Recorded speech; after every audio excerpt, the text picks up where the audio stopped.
আলহামদুলিল্লাহ রাব্বিল আলামিন ওয়াসসালাতু ওয়াসসালামু আলা নবিয়িনা মুহাম্মদ ওয়া আলিহি ওয়া আসহাবিহি আজমাইন আম্মা বা'দ। প্রিয় দিনী ভাইরা, আজ আমরা নবী আলাইহিস সালাতু ওয়াসসালামের একটি হাদিসকে সামনে রেখে কথা বলতে চাই, যে হাদিসটি সহিহ মুসলিমে বর্ণিত হয়েছে এবং একই ধরনের হাদিস সহিহ বুখারী সহ অন্যান্য হাদিসের কিতাবেও বর্ণিত হয়েছে।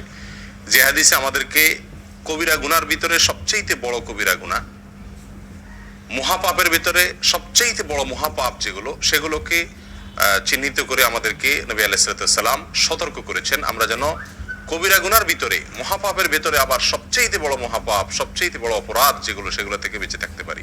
এবং সুন্নাহয় যত নিষেধাজ্ঞা আসছে, এই সব নিষেধাজ্ঞাগুলোই মূলত বড়, কোনোটাই কি নয়, ছোট নয়। কারণ এই নিষেধাজ্ঞা আরোপ করছেন কে? আল্লাহ এবং তার রাসূল সাল্লাল্লাহু আলাইহি ওয়াসাল্লাম। আর আল্লাহ এবং তার রাসূল সাল্লাল্লাহু আলাইহি ওয়াসাল্লামের পক্ষ থেকে যখন কোন নিষেধাজ্ঞা আসে, সেই নিষেধাজ্ঞা আর কি থাকে না, ছোট থাকে না, তুচ্ছ থাকে না। কিন্তু এরপরেও ইসলামী শরীয়তে আল্লাহ এবং তার রাসূল সাল্লাল্লাহু আলাইহি ওয়াসাল্লাম যত কাজ করতে আমাদেরকে নিষেধ করেছেন, সেগুলোকে দুই ভাগে ভাগ করা হয়েছে। কিছু হলো সগীরা আর কিছু হলো কবীরা। কিছু হলো ছোট অপরাধ, কিছু হলো বড় অপরাধ। ছোট অপরাধ হলো কোরআন এবং সুন্নাতে যে সমস্ত অপরাধগুলো, যে সমস্ত নিষিদ্ধ কাজগুলোকে সাধারণভাবে নিষেধ করা হয়েছে, সেখানে কোনো শাস্তির কথা বলা হয় নাই।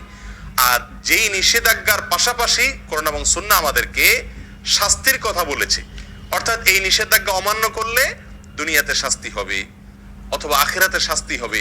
দুনিয়াতে তার জন্য কোনো সাজা নির্ধারণ করে রাখা হয়েছে, অথবা আখিরাতের কোনো শাস্তির কথা বলা হয়েছে, অথবা সেখানে কোনো লাআনত, কোনো প্রকার অভিশাপ, কোনো প্রকার শক্ত কঠোরতা আরোপ করা হয়েছে। এরকম যদি কোনো নিষেধাজ্ঞা হয়, সেটা হবে কি? কাবীরা বা বড় অপরাধ। ছোট গুনাহগুলোও আবার যদি কেউ বারবার করে, তাহলে সেটা কি হয়ে যায়? বড় অপরাধে পরিণত হয়ে যায়। কারণ সেটা এক পর্যায়ে আল্লাহ সুবহানাহু ওয়া তাআলার প্রতি, তার রাসূলের প্রতি বেপরোয়া ভাবকে কি করে? প্রকাশ করে। এই জন্য প্রিয় বন্ধুগণ, সব ধরনের অপরাধ থেকে বাঁচার জন্য কি করতে হবে? চেষ্টা থাকতে হবে। এই বড় অপরাধ যেগুলো, সেগুলোর ভিতরে আবার সবচেয়ে বড় অপরাধ আছে কয়েকটি। আব্দুর রহমান ইবনে আবি বকরাতা রাদিয়াল্লাহু তাআলা আনহু তার বাবা থেকে বর্ণনা করেছেন, তিনি রাসূল আকরাম সাল্লাল্লাহু আলাইহি ওয়াসাল্লাম থেকে হাদিস বর্ণনা করেছেন যে তিনি বলেছেন, আলা উনাব্বিউকুম বিআকবারিল কাবাইরি, তোমাদেরকে আমি সবচেয়ে বড় অপরাধ যেগুলো, মহাপাপ কবিরা গুনার ভেতরে আবার সবচেয়ে বড় কবিরা গুনাহ যেগুলো, সবচেয়ে বড় অপরাধ, সবচেয়ে জঘন্য অপরাধগুলো যেগুলো, সেগুলোর উপরে কি আমি তোমাদেরকে বলে দিব না? সেগুলো হলো তিনটি। আল ইশরাকু বিল্লাহ, এক নম্বর হলো আল্লাহর সঙ্গে শিরক করা। আল্লাহর সঙ্গে কি করা? শিরক করা। এর চাইতে বড় অপরাধ আল্লাহর জমিনে আল্লাহ সুবহানাহু ওয়া তাআলা আর সৃষ্টি করেননি। আর কোনো অপরাধ নাই যে অপরাধ শিরকের চাইতে বড়। প্রিয় বন্ধু, আমরা অজান্তে, অগোচরে, না বুঝে আমরা অবলীলায় কিন্তু অনেক ধরনের শিরক আমরা করে যাচ্ছি। দুই প্রকারের শিরক আছে, একটা হলো বড় শিরক আর একটা হলো ছোট শিরক। বড় শিরক কোনগুলো? বড় শিরক হলো এমন শিরক যে শিরকের ফলে মানুষ ইসলাম থেকে কি হয়ে যায়? বের হয়ে যায়। ইবাদত আল্লাহর জন্য করলো, অন্য কারোর জন্য করলো। সিজদা আল্লাহকে করলো, কোনো কবরে মাজারে গিয়েও করলো। দোয়া, এটা ইবাদত, এটা আল্লাহর কাছে করলো, আবার কোনো মাজারওয়ালার কাছে গিয়ে সেখানেও চাইলো, সেখানেও দোয়া করলো, সেখান থেকে সন্তান চাইলো, ব্যবসা উন্নতি চাইলো, রাজনীতির উন্নতি চাইলো। এই সবগুলা বড় শিরক। এর ফলে মানুষ কি থেকে খারিজ হয়? ইসলাম থেকে খারিজ হয়ে যায়, বেঈমান হয়ে যায়। এটা হলো বড় শিরক। এই বড় শিরক আল্লাহ তাআলা মাফ করেন না। আল্লাহ বলেছেন, ইন্নাল্লাহা লা ইয়াগফিরু আন ইউশরাকা বিহি ওয়া ইয়াগফিরু মা দুনা যালিকা লিমান ইয়াশা। আল্লাহ সুবহানাহু ওয়া তাআলা তওবা ছাড়া যে কোনো গুনাহ মাফ করে দিতে পারেন। বান্দা তওবা না করলেও আল্লাহ তাআলা চাইলে মাফ করে দিতে পারেন। সাধারণত মাফ করেন না, চাইলে মাফ করতে পারেন, সেটা আল্লাহ তাআলার ব্যাপার। কিন্তু আল্লাহ তাআলা নিজের জন্য নিজে এটা অবধারিত করে রেখেছেন যে তিনি তার সঙ্গে শিরক করলে, আল্লাহর সঙ্গে কেউ পার্টনার সাব্যস্ত করলে, সেটাকে আল্লাহ তাআলা কি করবেন না? ক্ষমা করবেন না। এটা ক্ষমার অযোগ্য অপরাধ। হ্যাঁ, যদি কেউ তওবা করে দুনিয়া থেকে মারা যায়, কোনো মাজারে, কোনো কবরে সিজদা করেছে, সেখানে গিয়ে সন্তান চাইছে, কোনো বড় ধরনের শিরক করেছে, অথবা অন্য যতভাবে বড় শিরক হতে পারে সেগুলো করেছে, পরে আল্লাহর কাছে আবার ক্ষমা চাইছে, সেটা ভিন্ন কথা। তওবা করতে ফিরে আসে, সেটা আল্লাহ তাআলা অবশ্যই কি করবেন? মাফ করবেন। তাহলে শিরকের ভিতরে বড় শিরক যেটা, সেটা সবচেয়ে জঘন্য, আর ছোট শিরক যেটা, সেটাও কম জঘন্য নয়। ছোট শিরক হলো কথাবার্তার ভিতরে বলার ভুল। আমরা আল্লাহর সঙ্গে, আল্লাহর শক্তিমত্তার সঙ্গে, আল্লাহর যে সমস্ত গুণাবলী আছে সেগুলোর সঙ্গে অন্য কাউকে কি করলাম? পরোক্ষভাবে শরীক করে ফেললাম। উপরে আল্লাহ, নিচে তুমি, আগে আল্লাহ, পাশে তুমি, এই জাতীয় অনেক উল্টাপাল্টা কথা আমরা বলি, অনেক সময় কোনো আমল করি, দিনই কোনো কাজ করি, কিন্তু সেখানে দুনিয়ার কোনো ধান্দাও থাকে আল্লাহকে খুশি করার পাশাপাশি। এই সবগুলোই ছোট শিরকের অন্তর্ভুক্ত।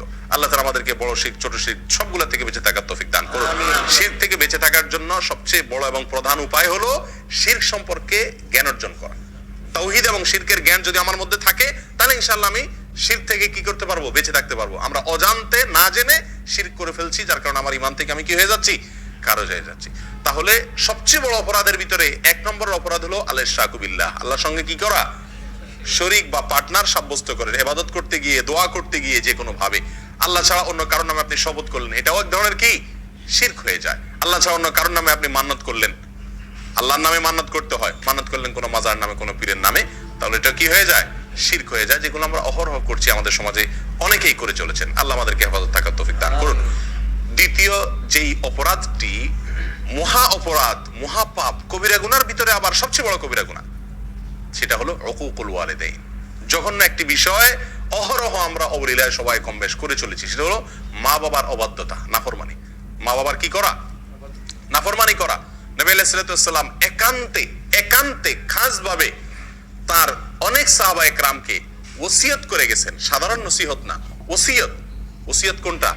মৃত্যুর আগ মুহূর্তে মানুষ একেবারে মনের গভীর থেকে, হৃদয় নিংড়ানো যে তপ্ত আহ্বান রেখে যায়, বাবা এই জিনিসটা করিও না, এটা করিও, এইগুলোকে বলা হয় সাধারণত কি? ওসিয়ত। নবী আলাইহিস সালাম তার বিভিন্ন সাহাবায়ে কেরামকে ওসিয়ত করেছেন।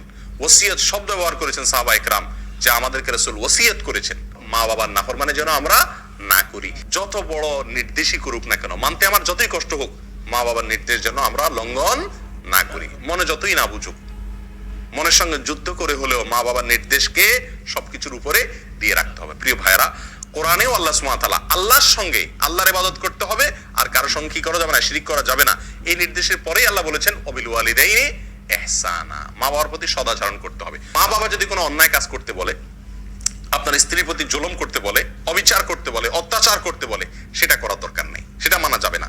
আল্লাহর নির্দেশের বিরুদ্ধে যদি কিছু করতে বলেন, দায় রাখতে নিষেধ করেন, নামাজ পড়তে নিষেধ করেন, তাহলে সেগুলো মানা যাবে না। বাকি এছাড়া যত সাধারণ নির্দেশ আছে মা বাবার, সেগুলোকে সবকিছুর উপরে অগ্রাধিকার দিয়ে মানতে হবে।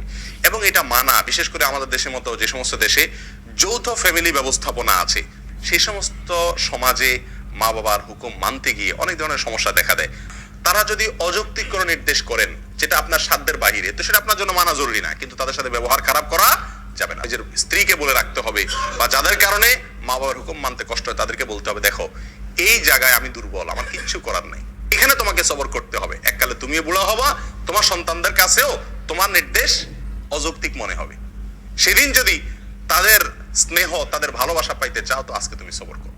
কথা বুঝে আসছে? আল্লাহ তাআলা আমাদেরকে তৌফিক দান করুন।